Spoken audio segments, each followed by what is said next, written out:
पहली बात तो सॉरी, क्योंकि ये वीडियो थोड़ी सी लेट आई है, क्योंकि देखो मुझे फ़ीवर हो गया था, इस वजह से मेरी आवाज़ काफ़ी ज़्यादा भारी हो गई थी, तो मैं वीडियो नहीं बना पा रहा था। पर चिंता मत करो, मैं इस वीडियो की ऑडियो को एडिट करने की कोशिश करूँगा, ताकि मतलब तुम्हें अच्छी आवाज़ सुनने को मिले। और अगर तुमने एपिसोड नहीं देखे पुराने वाले, तो लिंक कमेंट बॉक्स में मिल जाएगी, उनको जाके देख लो। और एपिसोड हम शुरू करते हैं। तो वहीं से एपिसोड शुरू होता है जहाँ पे पिछले एंड हुआ था। यहाँ पे मूमेंट सबको अपनी पीठ दिखा के बोल रही थी कि हम लोग काबा नारी हैं, हम लोग काबाने और ह्यूमंस के बीच के हैं, और हम तुम्हारे दोस्त हैं। और फिर वो इतना बोल के अपनी शर्ट ऊपर कर लेती है, लेकिन क्रूसो बोलता है मैंने तो बस ये सुना कि तुम ह्यूमन नहीं हो, और उसकी तरफ अपनी गोली तान देता है उसे मारने के लिए। और वो बोलती है अच्छा तुम लड़ना चाहते हो, ठीक है फिर तो तुम मेरे दुश्मन हुए, और अब मैं तुम्हें ख़त्म कर दूंगी। और वो एक बॉल उसकी तरफ फेंकती है, क्रूसो की तरफ मुंह में, और ये बॉल बुलेट की स्पीड से जाती है, लेकिन वो उसे अपनी गन से रोक देता है और उस पर शूट करने वाला था, उनकी लड़ाई होने वाली थी।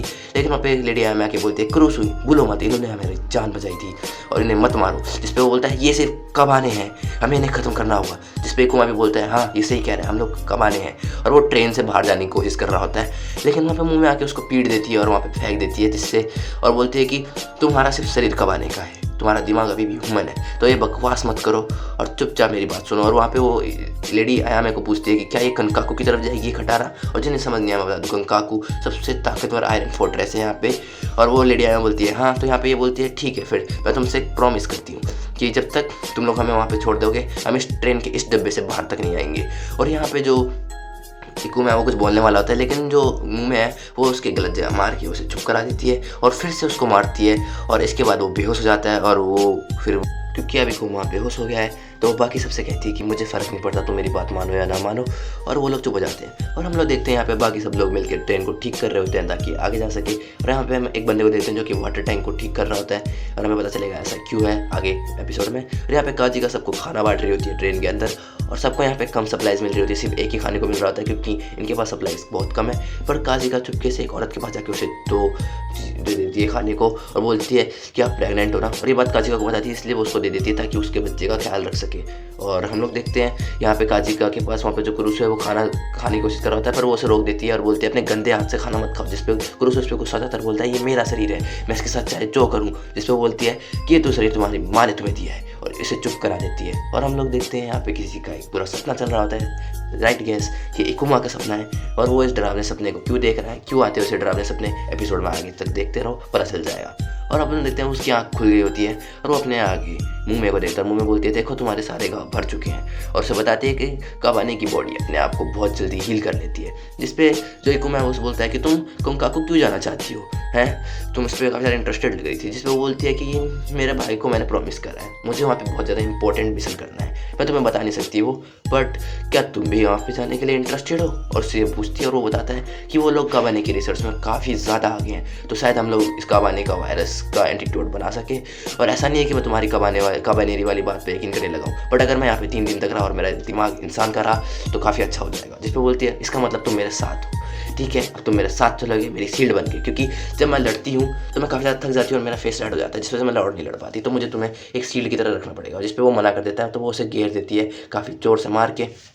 और हम लोग देखते हैं वो उसको बोलती है कि चलो अब हम लोग फिर से शुरू कर रहे हैं। जिसमें पूछता है क्या, तो वो बोलती है तुम्हारी ट्रेनिंग, क्योंकि जिस हालत में तुम अभी हो तुम शील्ड के एस तक नहीं हो, ठीक है गोचू। तो अब वो दोनों ट्रेनिंग करने लग जाते हैं। और यहाँ पे हम लोग देखते हैं कुछ बूढ़े लोग आके लेडी आयामे के पास आके उसे चिल्ला रहे होते हैं कि तुमने उस कबाने को अंदर रखने की हिम्मत कैसे करी हमें बिना बताए, तुम्हें उसे वापस बाहर फेंकना होगा। और वो लोग उस पर चिल्ला रहे होते हैं कि मतलब उसे बाहर निकालो बाहर निकालो। और यहाँ पे वो उन्हें समझा रहे होते हैं कि उन लोगों ने हमारी जान बचाई है, वो लोग कबाने नहीं, उन लोगों ने मुझसे प्रॉमिस करा है कि वो कैबिनेट से बाहर नहीं निकलेंगे। जिस पे वो बोलते हैं कि क्या तुम्हें लगता है कमाने अपना प्रॉमिस रखेंगे। और इस यहाँ पे एक प्रॉब्लम चली रही थी कि वहाँ पे दूसरी प्रॉब्लम भी आ जाती है। कुछ लोग वहाँ पे आके बैठ जाते लेडी हमें के आगे और बोलते हैं कि ट्रेन को प्लीज़ रोक दो, जो लोग मरे हैं हमें उनका फ्यूनरल करना है, क्या तुम नहीं चाहती कि उनकी आत्मा हेवन में जाए। और हम लोग देखते हैं ये दोनों यहाँ पे ट्रेनिंग कर रहे होते हैं, और मुँह में इकुमा को काफ़ी ज़्यादा मार रही होती है। और वो बोलता है तुम्हें ठीक से समझाना नहीं आता कि कैसे लड़ना है तुम्हारा तरीका बहुत ज़्यादा बेकार है। जिस पर बोलती है कि चुप कर जाओ, मैं तो अभी अपनी फुल पोटेंशियल भी यूज़ नहीं कर रही हूँ, फिर भी तुम हार गए।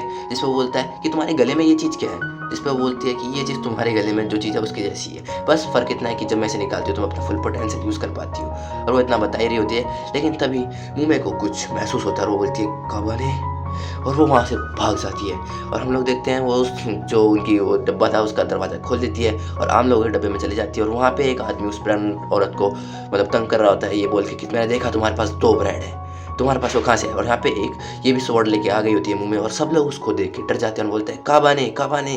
जिस पे वो जो मुंह में वो बोलती है मैंने उसको महसूस तो यहीं पे किया था, वो यहीं पे क्या होना चाहिए। तभी वहाँ पे इकुमा आके उसे बोलता है अपना प्रॉमिस मत तोड़ो और दोबारा से उस कार्ड के अंदर चलो। लेकिन तभी वहाँ पे क्रूसो जाता है और बोलता है क्या हुआ काबाने, इंसानी खून की प्यास लग गई क्या।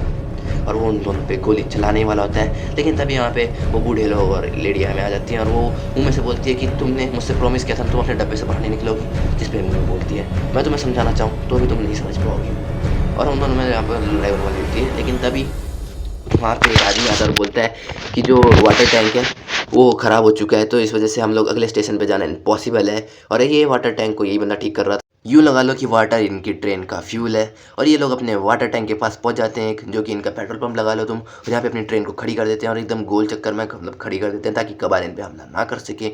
और ऊपर गार्ड्स को खड़े कर देते हैं ताकि अगर कबान हमला करे तो ये उन पर हमला कर दें। और हमें पता चलता है कि ये ट्रेन एक दिन बाद चलने को रेडी हो जाएगी। तो यहाँ पे जो लेडी है हमें वो ऑर्डर दे देती है कि जब तक ये ट्रेन यहाँ पे रुकी हुई है बाकी लोग फ्यूनरल कर सकते हैं बाकी लोगों का। जिस पे पहले क्रूसो मना कर देता है, पर जिस पे वो लेडी हमें बोलती है कि मुझे अपने फादर के लिए भी फ्यूनरल रखना है, जिस पे क्रूसो मान जाता है। और हम लोग देखते हैं ये सब लोग फ्यूनरल रख रहे होते हैं उन मरे हुए लोगों का, उनकी आत्मा को शांति देने के लिए। और यहाँ पे हम लोग देखते हैं कि गार्ड्स पहरा दे रहे होते हैं यहाँ पे।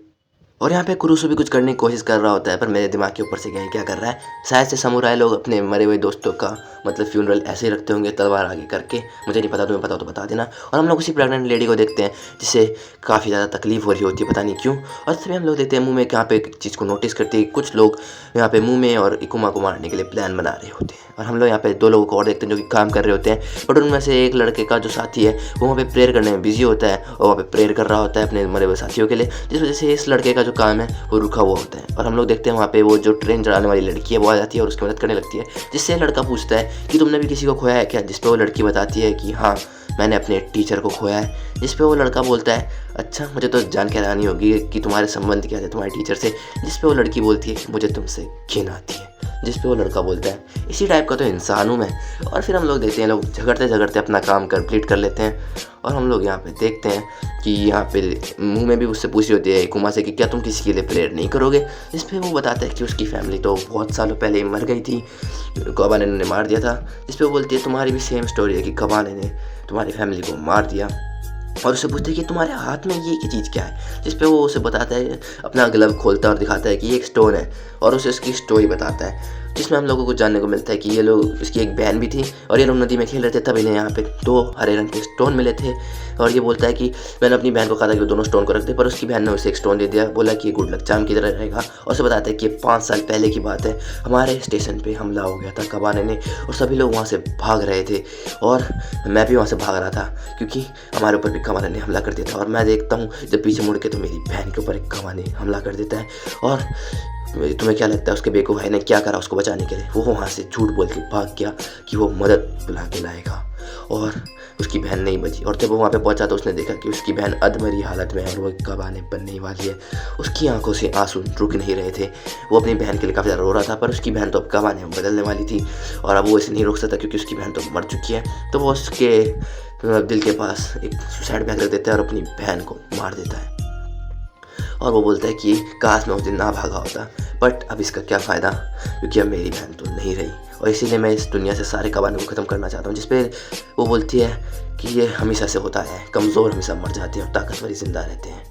और हम लोग देखते हैं यहाँ पे बाकी सब लोग वहाँ पे उन दोनों के काट के बाहर आगे होते हैं उन्हें मारने के लिए, लेकिन यहाँ पे लेडी हमें भी उनको रोकने आ जाती है और वो लोग उसकी बात नहीं सुनते और बोलते हैं कि वो लोग कबाने हैं, हम लोग अपनी फैमिली को बचाना चाहते हैं, हम लोग उन्हें ख़त्म कर देंगे। जिस पे लेडी हमें उनके मतलब डब्बे के अंदर आ जाती है और यहाँ पे मुँह में बोलती है कि अपने दोस्तों को बोलो कि ज़्यादा हल्ला ना करें नहीं तो मैं उन्हें ख़त्म कर दूँगी। और वो इन लोगों की बात कर रही होती है लेडी यहाँ से बोलते हुए, और वो बोलती है कि अगर ये लोग लड़ना ही चाहते हैं तो ठीक है। और इतना बोल के वो ट्रेन से कूदती है लोगों के बीच में। और यहाँ पे एक कुमा भी उसे रोक रहा होता है, बोलता है कि उन्हें भड़काओ मत मुंह में और वापस आ जाओ। जिस पे वो सब लोग चिल्लाने लग जाते हैं और बोलते हैं कि देखा ये एक कबाने है, ये हमें मारना चाहती है। और वो सब लोग उसको घेर के खड़े हो जाते हैं। और यहाँ पे लेडी हमें को तो गुस्सा आ गया था, वो ऑर्डर देती है उस मुँह को कि मैं तुम्हें ऑर्डर देती हूँ चुप हो जाओ और लड़ाई बंद करो। और सब लोग वहाँ पे लड़ाई बंद कर देते हैं और लेडी हमें को ऐसे देख के तो ये भी हैरान हो जाती है और इसका भी लड़ाई करने का मूड खत्म हो जाता है। और हम लोग देखते हैं यहाँ पे उस प्रेग्नेंट लेडी को जो कि मतलब हम देखते हैं कि उसका दिल भी चमक रहा होता है एक कबाने की तरह। और हाँ गाइस, ये कबाने बनने वाली है, जो कि बात इसको भी पता है, पर ये किसी को बताती नहीं क्योंकि इसके पेट में बच्चा है। और ये काफ़ी ज़्यादा उदास हो रही होती है और बोलती है कि मुझे माफ़ कर दो, मैं तुम्हें नहीं बचा पाऊँगी। ये अपने बेटे को बोल रही होती है या फिर बच्ची को। और फिर हम लोग देखते हैं यहाँ पे जो काजिका वो अपने खाना बना रही होती है और यहाँ पे मुँह में भी आ जाती है, और लेकिन वो गार्ड्स उसकी तरफ बंदूक कर देते हैं और वो बोलती है कि तुम लोग भी उनकी तरह ही हो, मैं यहाँ लड़ने थोड़ी आई हूँ, तुम मेरे ऊपर से बंदूक हटाओ। और वो काजिका से बोलती है कि क्या तुम मेरी मदद कर सकती हो। और वो काजिका पूछती है क्या। तभी वहाँ पे एक बच्चा है वो रोने लगता है, तो काजिका उसको चुप कराने के लिए अपनी गोद में ले लेती है। और वो बंदा चुप नहीं रो रहा था, तो वहाँ पे मुँह में आके फ़नी फ़नी से फेसेस बनाती है। और फ़नी फ़नी से फेसेस देख के तो ये बच्चा मतलब वो ज़्यादा चुप हो जाता है और हँसने लगता है। और जो काजिका है वो ये देख के मतलब सिर्फ देखती ही रह जाती है और हैरान हो जाती है थोड़ी-सी, और मुँह में बोलती है कि देखा, मैंने इसे चुप करा दिया। और हम लोग देखते हैं यहाँ पे जो लेडी आम है वो इकुमा से बोलती है कि तुमने मेरे फादर को कहा था ना कि कभी भी किसी मासूम पे अपनी तलवार मत निकालना। और वो अपनी तलवार निकालती है छोटी-सी, और उस मतलब वो इकुमा के ऊपर हमला कर देती है और उसके दिल के ऊपर हमला करती है। लेकिन इकुमा अपने हाथ से उस तलवार को रोक लेता है, उस चाकू को, जो भी तुम बोलना चाहो, और लोग ये देख के हैरान हो जाते हैं। और यहाँ पे जो लेडी आम है वो बोलती है कि तुम काबिल नारी हो, क्या तुम हमारे दोस्त हो या दुश्मन, मुझे बताओ, क्योंकि सब लोगों की ज़िंदगी की ज़िम्मेदारी मेरे ऊपर है, तो मुझे चेक करना पड़ेगा कि तुम हमारे दोस्त हो या नहीं। तो अपना दूसरा हाथ यूज़ करो और मुझ पे हमला करो। उससे पूछती है तुम ऐसा कर क्यों नहीं रहे, जिस पे वो बोलता है नहीं, मैं ऐसा नहीं कर सकता। मैंने अपने आप से प्रॉमिस किया है कि मैं अपनी जान बचाने के लिए किसी और की जान को कभी भी खतरे में नहीं डालूँगा, ना ही उसे मारूँगा। और ये सुन के सब लोग हैरान हो जाते हैं और वो नहीं रुकता यहाँ पे, और इकुमा बोलता है कि मैं यहाँ पे सिर्फ़ एक ही चीज़ करने के लिए आया हूँ, वो है सारे कबानों को मारने के लिए। और उसकी ये स्पीच सुन के तो ये सब लोग शांत हो जाते हैं, और यहाँ पे लेडी आयमा बोलती है कि ठीक है, मैं तुम पे ट्रस्ट करने लग गई हूँ। और मतलब इसको भी ट्रस्ट इश्यू देगा इस पे।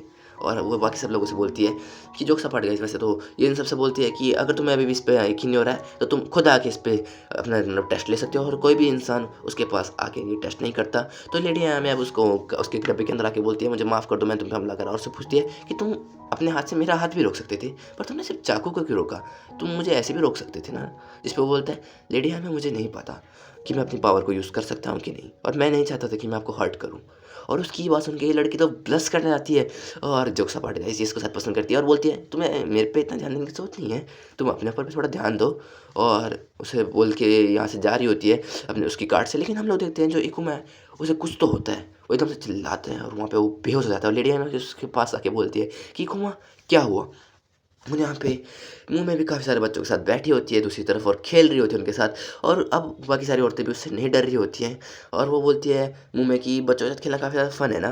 जिस पे जो इज़ुका है वो बोलती है कि खाना बन चुका है, क्या तुम खाना चाहोगे? इस पे मुँह में बोलती है नहीं, मुझे सूप की ज़रूरत नहीं है, मुझे ब्लड चाहिए। और इसकी ये बात सुन के वहाँ पे सारी लड़कियाँ और औरतें डर जाती हैं और बोलती हैं क्या? और इस पे बोलती है हाँ वही, अगर तुम किसी इंसान को मारते हो तो वो रेड रेड सा कुछ सब्सटेंस निकलता है ना, हाँ मुझे वही भी। जिस पे वो बोलते हैं पर मुझे तो लगा था तुम काबिनारी हो। जिस पे बोलती है मैं आधी कबाने भी तो हूँ। और यहाँ पे लेडी आना उसकी ब्लीडिंग को रोकने की कोशिश कर रही होती है इकुमा की, और इकुमा की आँखें लाल हो गई होती हैं। और यहाँ पे सारी औरतें हम लोग देखते हैं उसको गालियाँ दे रही होती हैं और उसकी तरफ चीज़ें फेंक रही होती है, बोलती है कि तुम एक कबा नहीं हो, हमें तुम पे भरोसा करना ही नहीं चाहिए था। और उसके ऊपर सामान फेंकती है, लेकिन वो उसे आसान से डॉज कर लेती है और बोलती है कि इसमें मेरी गलती नहीं है कि मुझे भूख लगी है और अब मुझे खाना खाना है। हम लोग दूसरी तरफ देखते हैं कि लेडी हमें एक साफ कपड़ा निकाल ला रही होती है इकुमा के ब्लड को रोकने के लिए, और वो पीछे मुड़ के देखती है तो इकुमा पूरी तरह से कबाने बन चुका होता है और उसके ऊपर हमला करने ही वाला होता है। और हम लोग देखते हैं यहाँ पे कुछ लोग मुंह के अलावा भी किसी से डर रहे होते हैं बाहर, और सही गेस करने वाले को मिलेगा कमेंट में पिन। और हाँ गाइस, ये वही औरत होती है जो प्रेग्नेंट थी और अभी कबाने में बन चुकी होती है। और यहाँ पे जो मुँह में वो उसको ख़त्म करने के लिए आगे आगे होती है, और जो काज़िका है वो उसे रोकती है, बोलती है कि नहीं, इसे मैं जानती हूँ, इस औरत को मत मारो, इसके पेट में बच्चा है। लेकिन मुँह में किसी की नहीं सुनती और उस औरत को ख़त्म कर देती है 1 सेकंड के अंदर।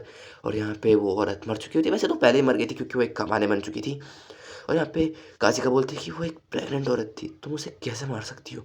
लेकिन हम लोग मुँह को देखते हैं जो कि कुछ बोल नहीं पा रही होती है। और यहाँ पे हम लोग ये वाला सीन देखते हैं जिसमें मुझे लगा था ये फ्लैट है, लेकिन लेडी आम के भी चलो छोड़ो गाइस जोक्स अपार्ट। और यहाँ पे ये कबाने बन के उसे ख़त्म करने वाला होता है, और इसी के साथ यहाँ पे ये एपिसोड खत्म हो जाता है। और जल्दी यार ले आऊँगा अगला एपिसोड अगर मेरा बुखार ठीक हो गया। तब तक के लिए बाय गाइस, मिलते हैं अगली वीडियो में।